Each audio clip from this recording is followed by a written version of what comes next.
नांदेड शहरात सध्या चर्चा आहे ती मंत्री चंद्रकांत पाटील यांच्या दौऱ्याची।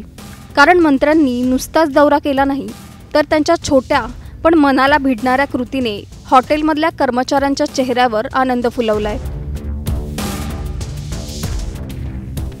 चंद्रकांत पाटील नांदेडच्या शासकीय विश्रामगृहात पोहोचले।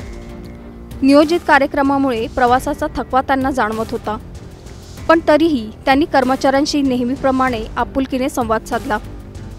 रात्री विश्रांती घेतल्यानंतर सकाळी नियोजित कार्यक्रमासाठी चंद्रकांत पाटील गाडीत बसले। मात्र गाडी सुरू झाल्यानंतर अचानक त्यांनी ड्रायव्हरला थांबण्याचा इशारा केला। थोड्याच वेळात हॉटेलच्या मॅनेजरना हजर राहण्यास सांगितलं। मॅनेजरशी थोडक्यात बोलून चंद्रकांत पाटलांनी विश्रामगृहातील व्यवस्थेचं मनापासून कौतुक केलं। यावेळी त्यांनी थेट आपल्या खिशातून 5,000 रुपयांची रोकड काढली आणि ती मॅनेजरला टिप म्हणून दिली। मंत्र्यांकडून अशी अनपेक्षित भेट मिळाल्यामुळे कर्मचारी क्षणभर चकित झाले आणि त्यांच्या चेहऱ्यावर आनंद आणि कृतज्ञतेचं हास्य उमटलं। जिथे मोठे नेते सहसा औपचारिकता पूर्ण करतात, तिथे चंद्रकांत पाटलांनी केलेली ही साधी पण मनाला भिडणारी कृती चर्चेचा विषय ठरली आहे।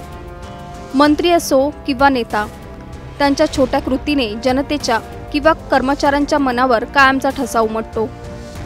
चंद्रकांत पाटील यांनी केलेलं हे कौतुक आणि दिलेली टीप कदाचित आर्थिकदृष्ट्या लहान असेल, पण भावनिकदृष्ट्या मात्र मोठी ठरली आहे। चंद्रकांत पाटलांच्या या कृतीबद्दल तुम्हाला नेमकं काय वाटतं, आम्हाला कमेंट करून नक्की सांगा।